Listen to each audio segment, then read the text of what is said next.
we are going to embed in today's review subtle hints, you're not going to detect them, about what to do, about many of the problems.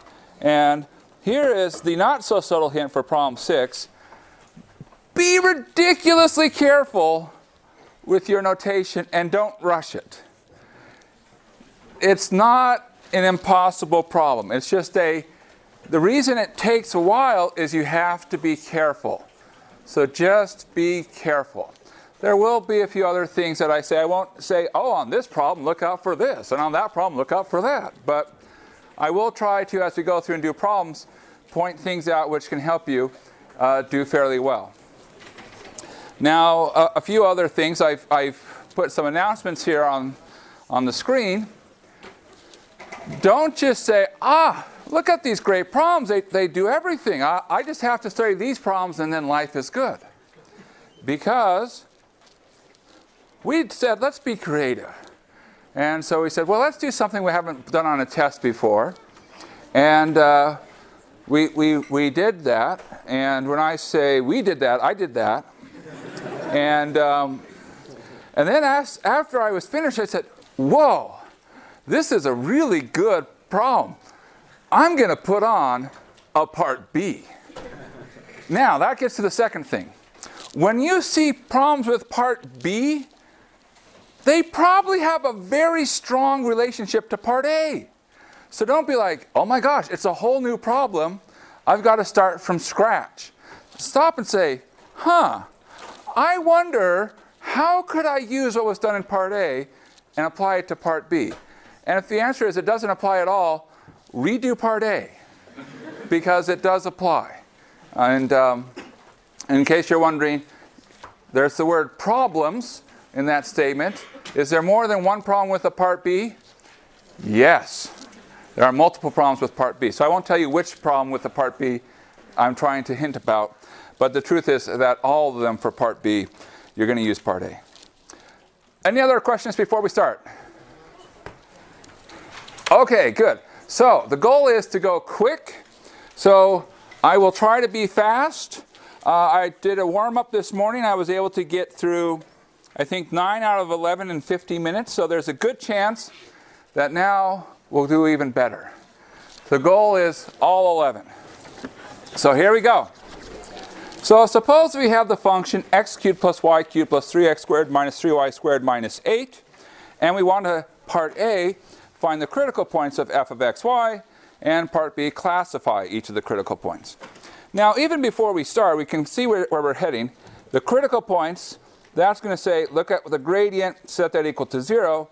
When you see the word classify, that's the second partials test. So we know we're going to get to fxx, fyy, minus fxy squared. Okay, so let's do part A. So for part A, we take our f sub x and f sub y, and we're going to set those to 0. So that's 3x squared plus 6x, we're setting that to 0. And 3y squared minus 6y, we're going to set that to 0. Now that's not so bad because you can factor out common terms. 3x times x plus 2 in the first equation. In the second equation, you get 3y, y minus 2.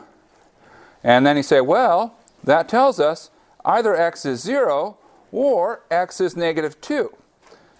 And similarly, y is 0 or y is 2. Now notice the word or, which means we have options. We have 2 choices for x and 2 choices for y, meaning we're going to have lots of choices.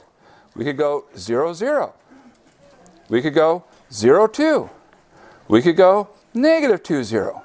And we could go negative 2, 2. Which means we have 4 critical points.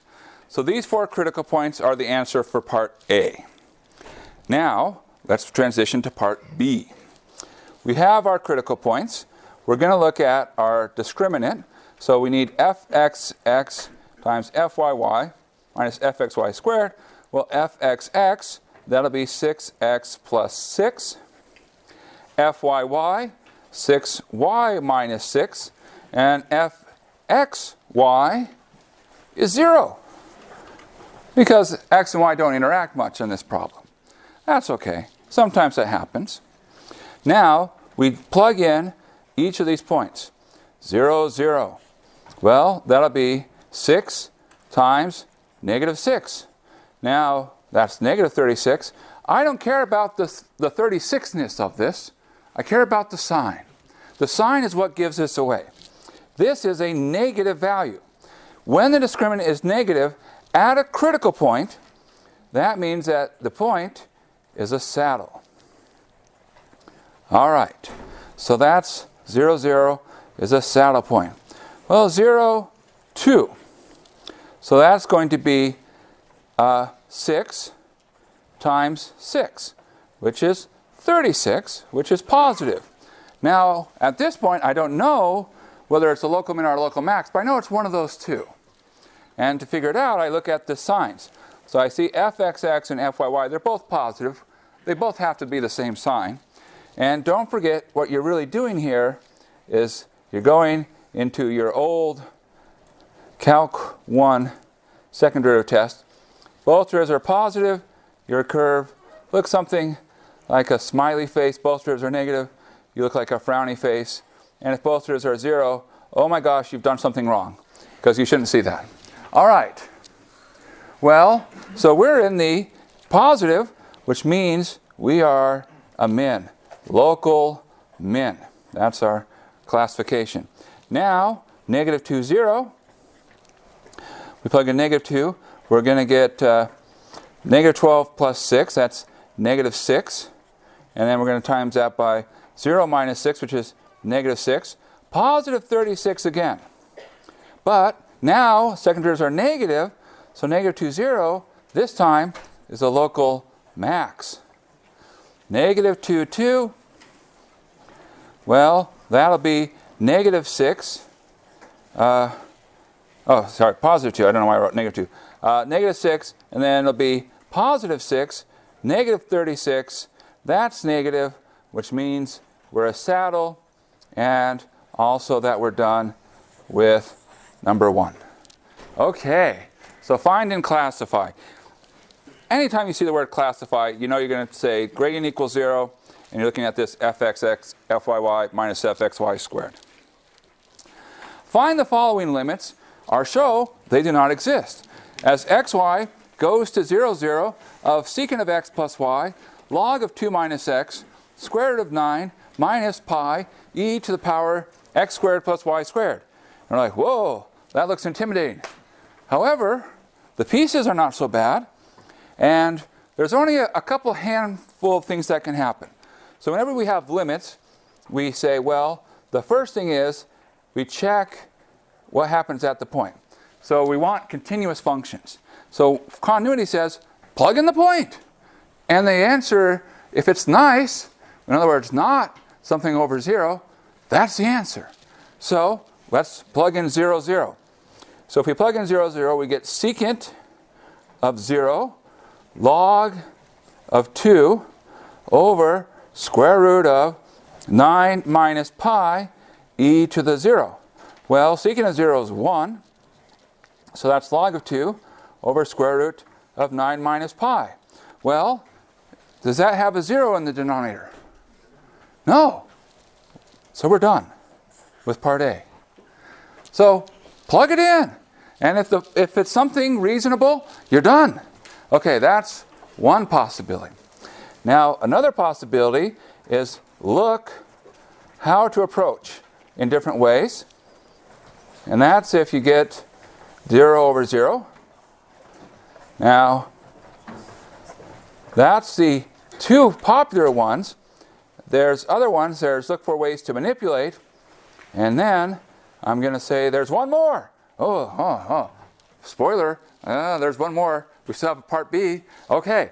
As xy goes to 0, 0 of x squared sine squared log of absolute value of x plus absolute value of y. And right now you're thinking, that doesn't look so bad. There's no fraction. Oh, there's no fraction. That's true, my friends. But that's not a nice function. You see, log of absolute value of x plus absolute value of y, as you get close to 0, 0, that's blowing up. It's heading towards negative infinity, which means that the sine squared, as you're going towards the origin, is going crazy. going up and down infinitely often. So that's bad. Okay, so how do we deal with that? Well, if you have something doing that, you put the squeeze on it.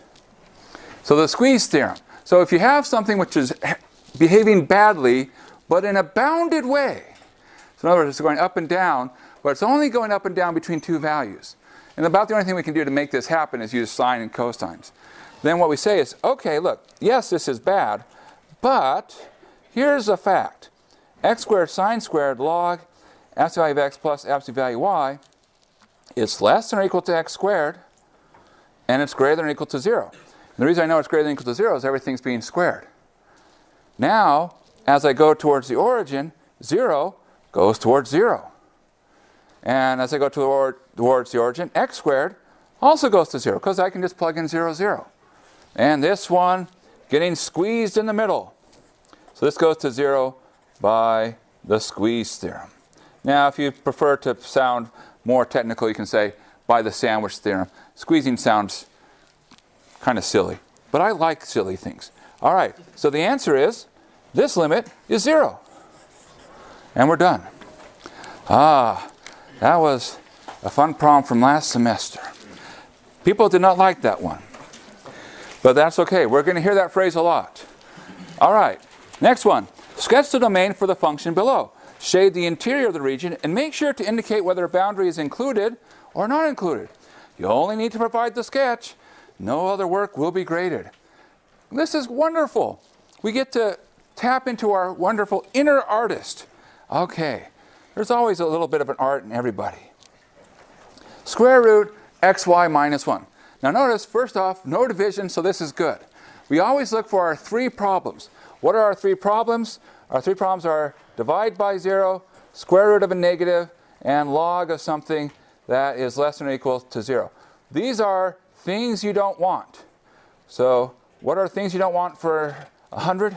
Those. All right. So we want to make sure xy minus 1, that better be greater than or equal to 0. And here, we better make sure y is greater than x squared, because I have to make sure my inputs are going to work.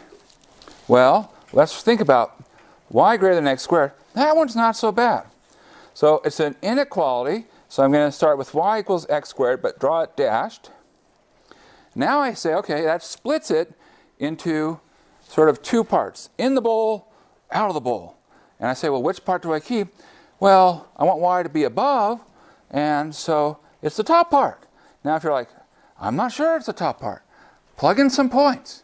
For example, x equals 0, y equals 1. Works, done. Okay, now this other one, a little bit more subtle, but not too bad. Start with just the equality. xy equals 1. Well, that's the curve y equals 1 over x. So if you draw y equals 1 over x, it actually splits the plane into three parts. Over in this upper right, lower left, and in between. Well, which parts do we keep? Well, now we look at the inequality. We need xy to be bigger than or equal to 1. 0, 0, that definitely fails. So the middle part is out. Maybe a big point over here. 2, 2, yeah, that's bigger than 1. Negative 2, negative 2, yeah, that's bigger than 1.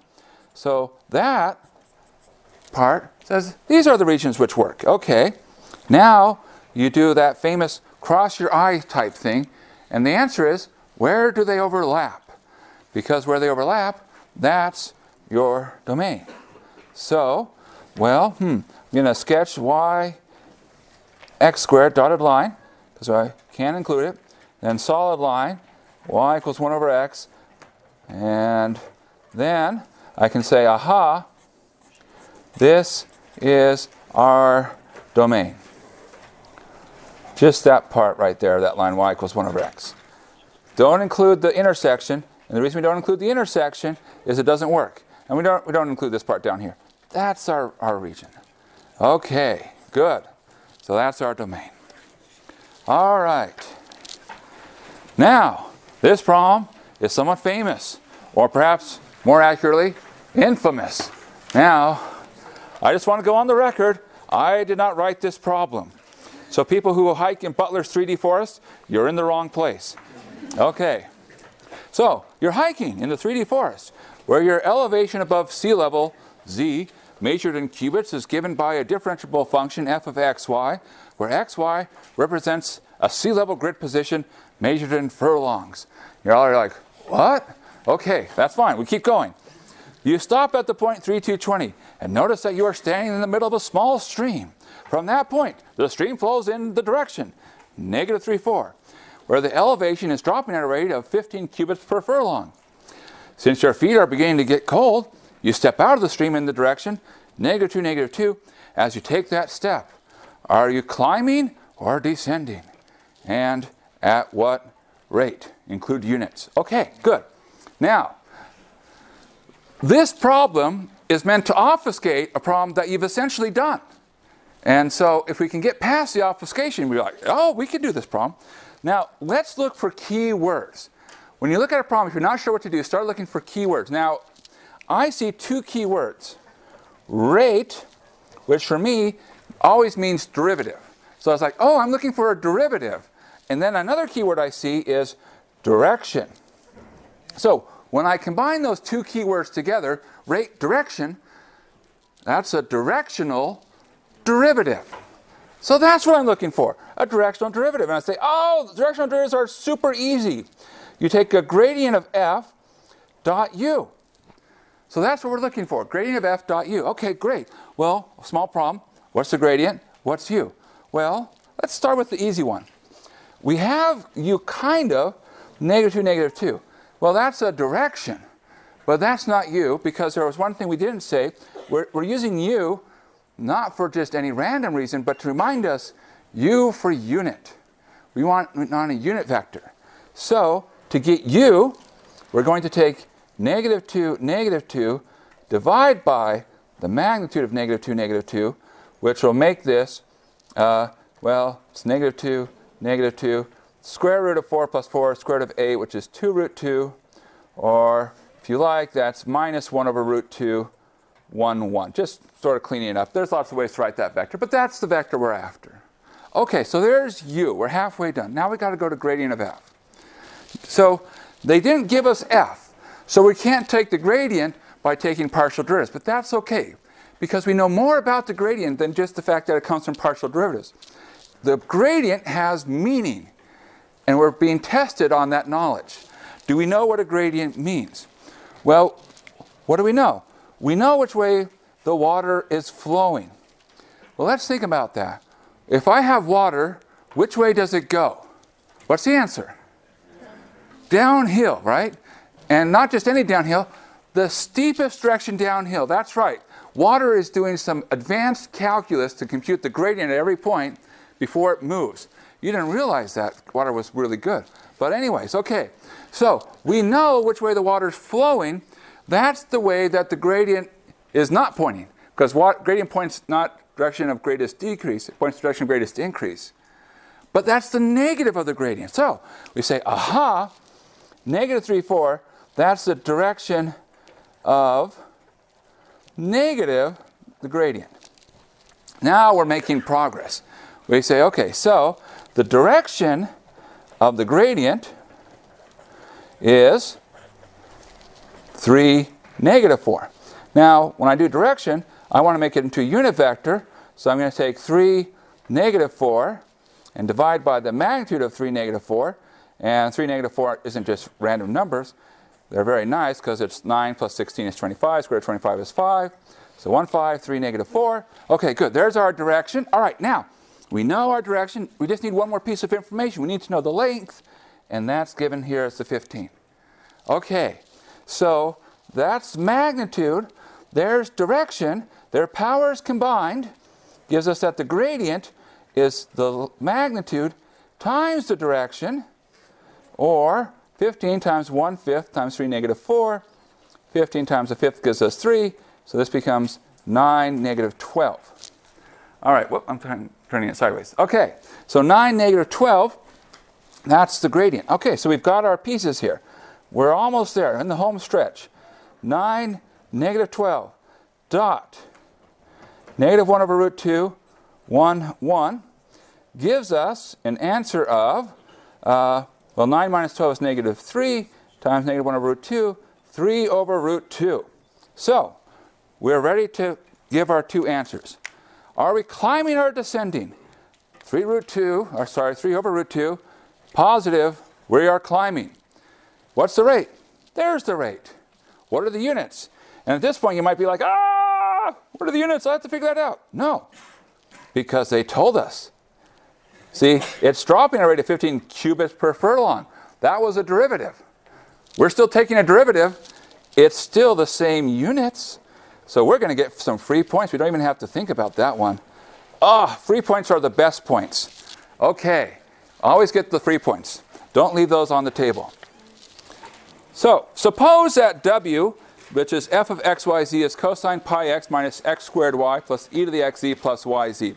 Find an equation of the tangent plane to the w equals 4 level surface of f of x, y, z at the point where x equals 0 and y equals 1.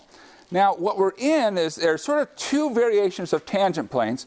This is the variation where we have f of x, y, z equal to a constant. In this case, the constant is 4. So in this variation, we have that the tangent plane is we're going to have the gradient of f at the point we're interested in, ABC dot x minus a, y minus b, z minus c equals 0. That's how you find a tangent plane. If you have your equation, terrible stuff involving x, y, z equals constant, this is the format you want to switch to. Gradient dot this. All right. Now, there's some catches here. We know A, we know B, we're missing C, so we're going to figure that out. Z equals. So to figure that out, go to the relationship. We know that W is 4, so we get 4 equals. Now we're going to plug stuff in. X equals 0, cosine of 0, 1. 0 squared times 1, 0. E to the 0, 1. Y times z is z. And so at the point where x equals 0, y equals 1, we have to solve this equation for z, which means that z is 2. Okay, that wasn't so bad. That's my favorite type of equation to solve. The easy ones. All right. Now, that's our point, ABC. Where's our gradient? Well, that's not so bad.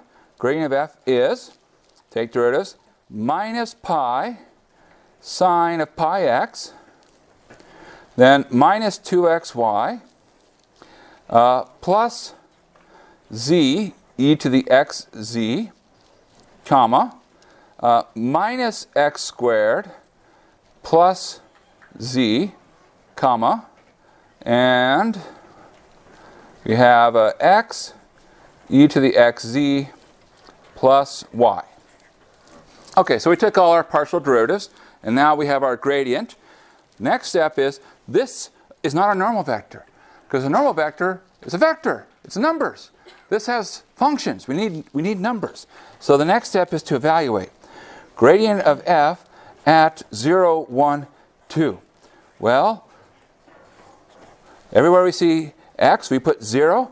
Everywhere we see y, we put 1. Everywhere we see a z, put 2. Which means 0, favorite number. The first term, gone. Second term, gone. Okay, z e to the 0. Well, that z is 2, so that's 2. Next term, well, minus 0 squared plus z. Again, 2. Last term, 0 times something plus 1. 1.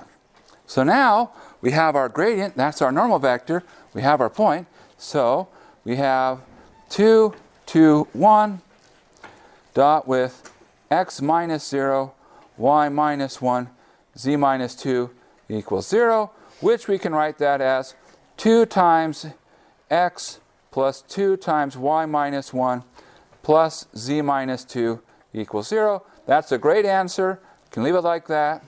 If you want, you can also write it as 2x plus 2y plus z equals 4.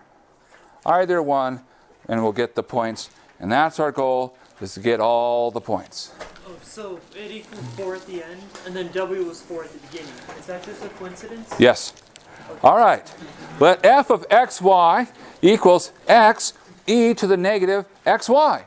Find all directions. Oh, all of them. Wow. U, so that the directional derivative in direction u of the function f at 2, 0 is 1. Okay. So notice, we kind of know what we're looking for. Our answer should be a direction So it should really be a vector. All right. Well, the directional derivative, we know the formula. Gradient of f at the point P dot u. So we're going to start by finding gradient of f. So the gradient of f, well, first entry, derivative with respect to x. Got to do a quick product rule. E to the minus xy, and then we're going to have minus xy e to the minus xy. Okay, so that's the derivative with respect to x. All right, derivative with respect to y, it's a little bit simpler. Minus x squared e to the minus xy. Okay, next thing, evaluate at the point, because we need the gradient at the point. So everywhere we see a y, we put 0. Everywhere we see an x, we put 2. So that's going to give us a 1 minus 0. So that's 1. Here, negative 4 times 1, negative 4. So what are we after? Well, we now want to have 1, negative 4, dot u. Well, u has the form ab, and we better get 1. So a minus 4b should be 1. And at this point, you're like, wait a second, that's not enough equations. Because there's only one equation, but there's two things I don't know, a and b. But aha, there's a second thing we forgot. See, u, again, not just any vector, it's a unit vector, which means a squared plus b squared is 1. Now we have two equations, two unknowns, which means we have the right number of everything. A equals 4b plus 1, so we get 4b plus 1 quantity squared plus b squared equals 1. 16b squared plus 8b plus 1 plus b squared equals 1. Well, that's kind of nice. The ones cancel. Wow, it's almost like they want it to be nice for us. All right, so that's 17b squared plus 8b equals 0. And we hope that things factor. Of course it factors, because they both have b in them. 17b plus 8 equals 0, which gives us two possibilities. B is 0, or b is negative 8 over 17. Now, let's think about what happens. If b is 0, a is 4 times b plus 1, which should mean that a would be 1. So 1 comma 0. Not an exciting answer, but it's a true answer. All right. What about the other one? Well, a would be 4 times b plus 1. So let's do that really quick here. 4 times negative 8 over 17 plus 1. Well, that would be negative 32 over 17 plus 17 over 17, which would give us negative 32 plus 17 would be negative 15 over 17. I think that's right. It looks reasonable anyways, which tells us that our second answer is minus 15 over 17, comma, minus 8 over 17. And those are the two. To be honest with you, I don't think we would have guessed that one, negative 15 over 17, negative 8 over 17. But we don't have to guess. We've got math. That's much better. All right. Well, doing all right? Good. Let f of xy be a differentiable function. When you see that word, don't panic about the words differentiable function. It just means, hey, it's a nice function. Keep reading. G of xy is f of x squared y, comma, xy cubed. And we're given that at the point 1, 1, the tangent plane to g of xy is z equals 7x plus y minus 4. Find the tangent plane at 1, 1 to f of xy. Hint. Oh, man, they gave us a hint. That's no fun. Okay, but we'll read it anyways. G of xy is f of u comma v, where u is x squared y and v is xy cubed. Use the chain rule. Well, they're practically telling us to use the chain rule because it's, well, they put an exclamation mark here. You know, but it's not surprising that we're going to use the chain rule. Chain rule will happen anytime when you see functions inside a function, so like x squared y and xy cubed inside of f. So when we use the chain rule, we just have to work our way and keep track of our notation. Keeping track of notation is the key to chain rule problems. All right, so there's a second part of this problem that I want to point out. So it's testing us on multiple things. Isn't that great? Most problems, they're going to get to test you on one thing. This problem tests us on two. It's 2 for the price of 1. Even better. So what's the second thing? The second thing is to understand what information I have. See, I'm told I have a tangent plane to G at 1, 1. So because I have that tangent plane at 1, 1, I get the following information for free. Namely, I know what G of 1, 1 is, I know what G sub x at 1, 1 is, and I know what G sub y at 1, 1 is, and I can practically read off the answers. So what do I mean by practically read off the answers? Well, when it's written in the form Z equals stuff, G sub x, that's the coefficient for the x, so that's 7. G sub y is the coefficient for with the y, that's the 1. G of 1, 1, you're like, oh, that's the negative 4. No, they're misleading you. But that's easy to fix. Plug in 1 and 1. 7 plus 1 minus 4 is 4. So it has the same value. The tangent plane matches the value of the function. So plug in the point, you get the same value. All right, so that was the other thing that we're being tested on, is extract information about a tangent plane to get information about a function. We're going to use the chain rule to get information about G to information about F. Then we're going to go back to a tangent plane. Oh, wow, what a great problem. Okay, this has a little bit of everything. Good times, good times. Now, let's talk about some various things. Well, for instance, we should make a note here that G of 1, 1 is equal to F at 1, 1. Now, how do we know that? We'll plug in 1, 1. You'll see that this all becomes 1, that all becomes 1. And so we know what F of 1, 1 is. That's the 4. Okay, that's not the hard part. Here we go. Here's the fun. All right, let us compute G sub x. So, G sub x at xy. Well, I come over and I say take the derivative of the right-hand side with respect to x. And now, here we go. We're going to be careful. There's 2 entries, and x shows up in both entries. So I'm going to say, first look at the first entry. So f sub x. Here the x is indicating the first entry. I'm going to leave the insides alone. You don't touch the insides. But then I'm going to multiply by the derivative of the inside with respect to x, as I'm taking derivative with respect to x, 2xy. Then I go to the second entry, because I have to say there's a contribution from the first entry, a contribution from the second entry. So that's saying, now look at the second entry. That's that subscript y. X squared y, xy cubed, and then times that by the derivative of the second entry with respect to x, which is y cubed. That's G sub x. We're going to do the same thing with respect to y.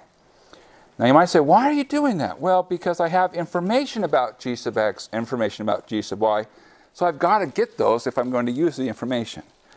So we go through the process again. Not very surprising, highly similar. So it's still the f sub x, x squared y, xy cubed, times now with respect to the x entry, the first entry, take the derivative with respect to y. So that's x squared.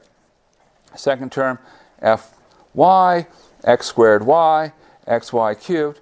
And then I take the derivative of the second entry with respect to y, 3xy squared. All right, so that was probably the hardest part of that problem. It's almost all downhill from here. Plug in 1, 1. G sub x at 1, 1 is f sub x at 1, 1 times 2 plus f sub y at 1, 1 times 1. All right.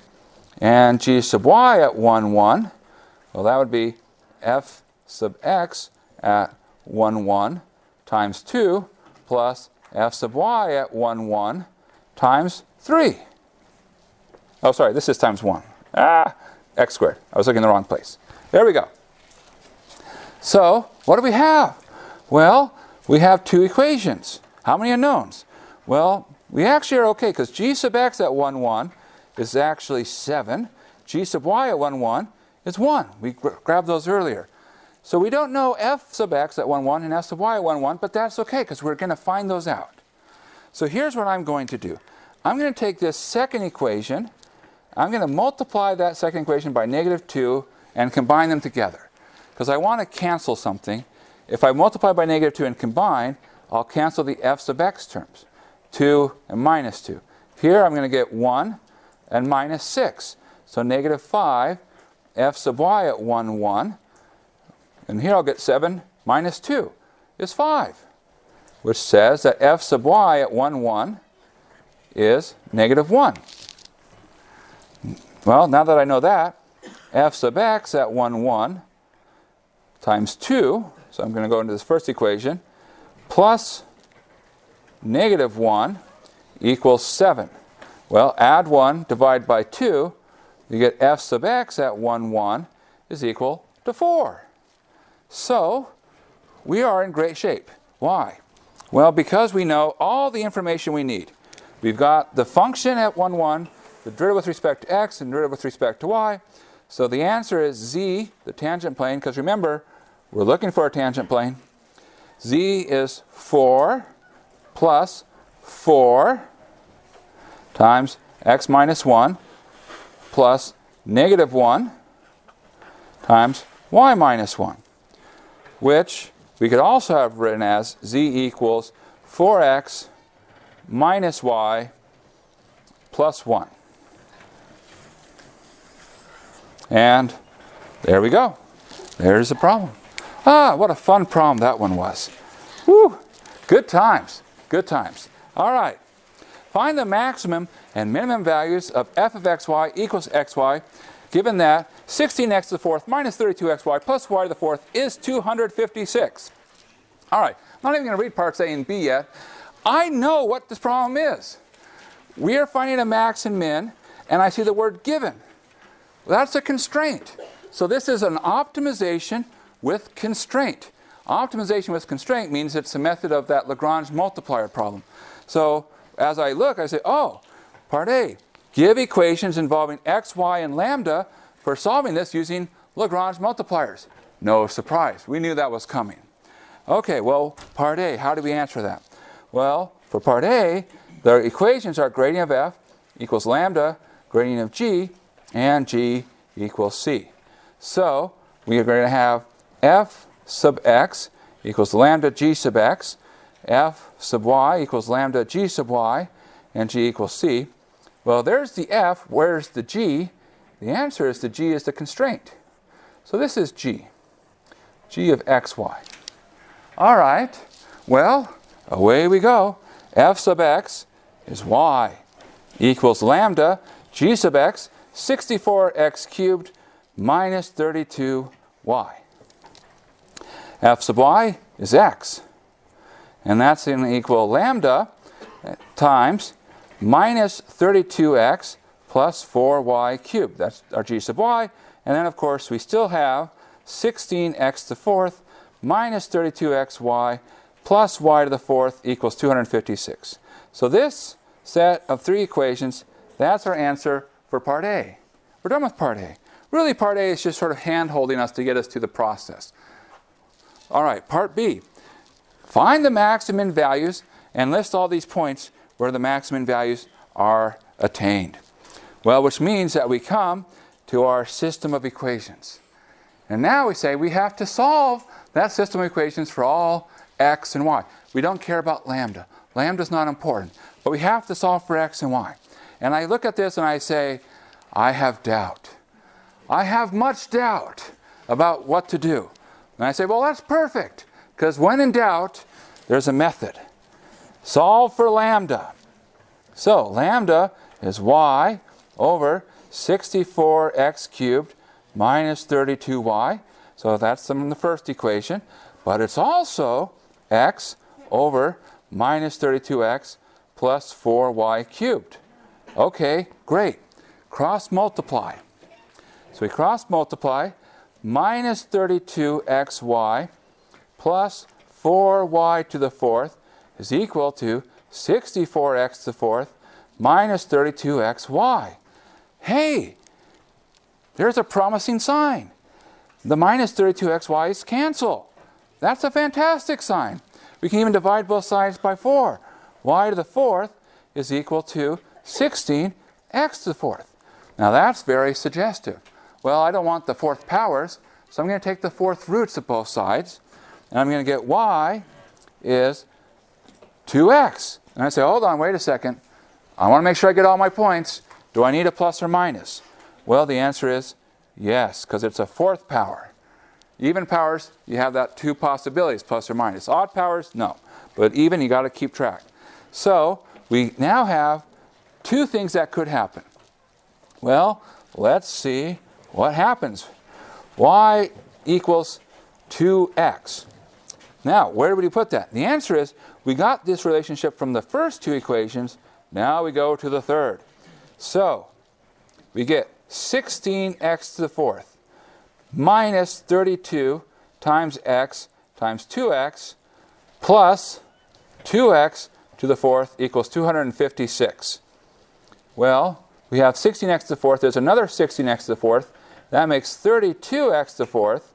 Then I get minus 64x squared. I'll bring the 256 over because I like everything on one side. And I say, oh my gosh, this is a crazy looking thing. Well, not too crazy. Everything's a multiple of 32. That's unusually convenient. Almost as if they wanted us to solve it. Now we are to the point x to the fourth minus 2x squared minus 8 equals 0. And we're like, ugh, a fourth degree polynomial? I don't even know how to solve second degree polynomials. And then we're like, wait a second. It's kind of like a second degree polynomial because x to the fourth is x squared squared. So really everything can be expressed in terms of x squared. And this does factor nicely. It's x squared minus 4, x squared plus 2. You can check it, and it works out. So we get either x squared equals 4 or x squared equals negative 2. Well, one of these two is kind of a silly answer. I'll just tell you, it's not negative 2. Because you can't square something and get negative 2. Which means we get x is plus or minus 2. All right. So what is that point? Well, we get x equals 2, y equals twice 2, so that's 4. Or x is negative 2, y is twice that, which is negative 4. So there's the points 2, 4, and negative 2, negative 4. Now that was one possibility, y equals 2x. The other possibility is y equals negative 2x. Now if you go through and work it out, it's almost identical at the start. The only difference is instead of the 2x here, you're going to get a negative 2x, and, well, you get a negative 2x on the end as well. But that negative on this term here to the fourth won't matter because it goes away. This will change the sign. So if you recognize that, you're going to see that it becomes 32x to the fourth plus 64x squared minus 256 equals 0. So divide everything by 32, x to the fourth plus 2x squared minus 8 equals 0. And does it factor? Oh, that's asking a lot to have two things factor. But we like you. It does. All right. So we get x squared is either negative 4 or x squared is positive 2. Of course, as before, we can rule out the negative 4 because that just can't happen. So that conclusion is x is plus or minus square root of 2. Well, that gives us another set of points. X is square root of 2, and then y would be minus 2 square root of 2, because I'm multiplying it by negative 2. Y equals negative 2x. Or minus root 2, and then y would be negative 2 times that, so that would be positive 2 root 2. And that's it. Those are all the points that I'm going to find. Now, we're not done. We've just said, these are where the points can happen. What's left? Go to the function f. Well, very conveniently, it's a nice function. Okay, very convenient. So, x times y, here, 2 times 4 is 8. Negative 2 times negative 4 is 8. So I'm going to get 8 from these points. On these points, root 2 times minus 2 root 2, negative 4. Here, minus root 2 times 2 root 2 would be negative 4. The negative is not so hard. 2 root 2's together combine to give me 2's. So this is negative 4. And so 8, that's the big number, so that's the max. Negative 4, that's the small number, that's the min. And we're done with this problem. One of my favorite problems. I really like this problem. The only shame is we get to ask this once. But didn't you just find the minimum and maximum on the boundary? Yeah, that's what we were asked to find. Right, don't you want to find out the interior? No. No, doesn't say that. Okay. So, find the value of b so that the tangent plane to the surface z equals x cubed plus y cubed plus 3x squared plus by squared plus 2. at the point 1, 2 goes to the origin. Now, in case you don't know what the origin is the point 0, 0, 0. Oh, well, that was good to know. Now, what do? Well, the answer is, let's find the tangent plane. And we know that the point 1, 2. So this is not so bad. So z is f of 1, 2 plus f sub x at 1, 2 times x minus 1 plus f sub y at 1, 2 times y minus 2. And this is a case where it's like, well, just you're going to find a tangent plane, just sort of a generic one, and the answer will depend on our choice of b. That's okay. So we get z is equal to, plug in x equals 1, y equals 2. So we're going to get 1 plus 8. Oh, well, we should probably do this on the side. F of 1, 2. 1 plus 8 plus 3 plus 4b plus 2. So I'm just plugging them all in. X equals 1, y equals 2. So 1 plus 8 plus 3 plus 2. That will give us 14 plus 4b. So 14 plus 4b. Plus f sub x, well, let's find f sub x in general. 3x squared plus 6x. And if I evaluate that at the point 1, 2, that's going to give us 9 times x minus 1. Plus f sub y, well, we should find that in general. F sub y, 3y squared plus 2by. And we're going to evaluate that at the point 1, 2. So remember, its y is 2. So this is going to be 12 plus 4b. So 12 plus 4b times y minus 2. So what we've done here is we said, look, regardless of your choice of b, you give me any b, this is the tangent plane. So we've created actually this infinite collection of tangent planes, one for every choice of b. And now we're saying, let's pick out just the right one, the one that is the most desirable tangent plane. Okay, well, what's the most desirable? We need to satisfy going through the point 0, 0, 0. All right, so we plug in x, y, z, all 0. So 0 better be equal to 14 plus 4b plus 9 times negative 1 plus 12 plus 4b times negative 2.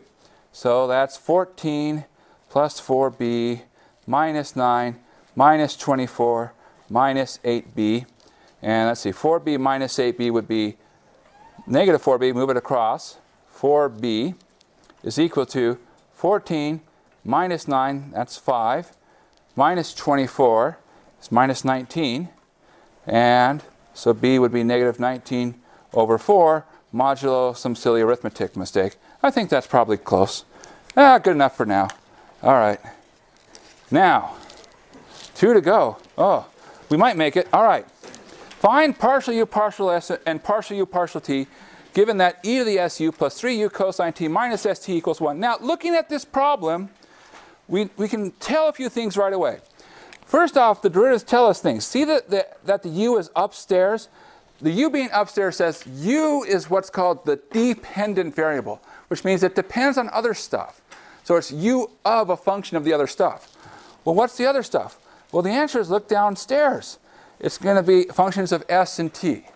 So what we really see is that u is actually u is a function of st. That's how we should be thinking of this. And in our mind, we don't write this down. But I'm going to write it down. But we don't do this.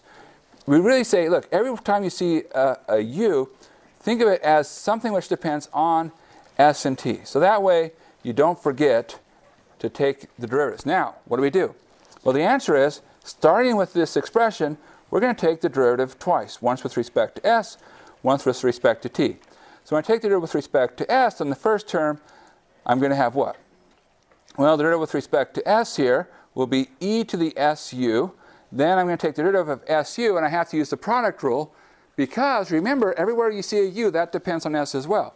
So the derivative of the first times the second plus the first times the derivative of the second, which is the derivative of u with respect to s, which we write as derivative of u with respect to s.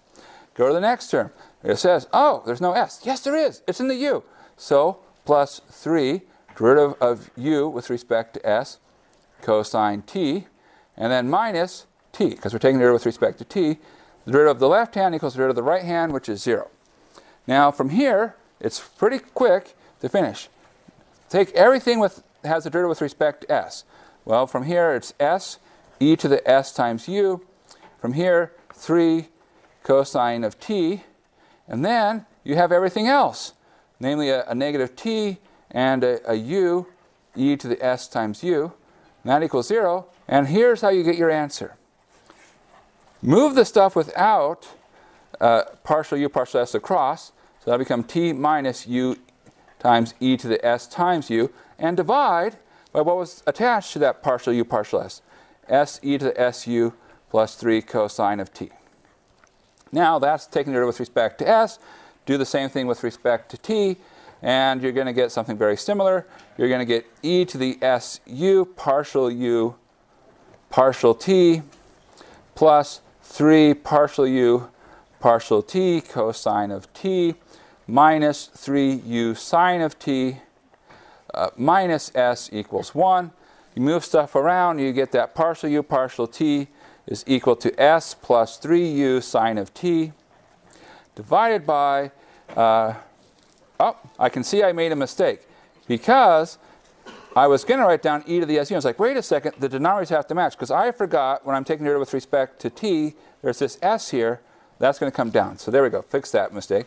S e to the su plus 3 cosine t. Again, what I said was the derivatives have to match, and I saw that, wait, it wasn't about to match. Okay, whew, all right.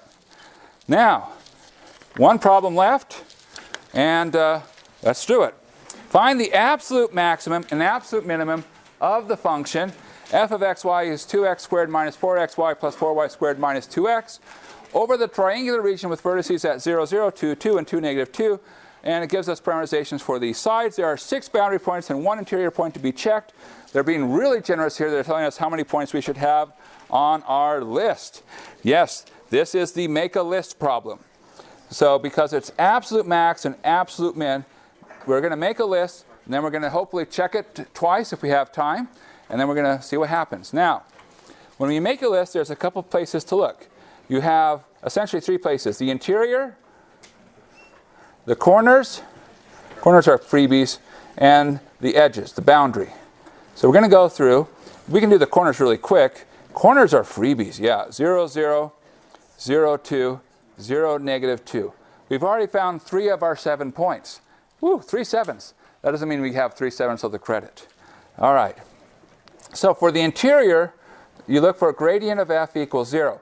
So we have f sub x, that's 4x minus 4y minus 2 equals 0. F sub y, that would be minus 4x plus 8y equals 0. So in particular, this tells us that x has to equal 2y. Plugging that into the first equation, we get 8y minus 4y minus 2 equals 0. Or this says that 4y equals 2, which says that y equals 1/2.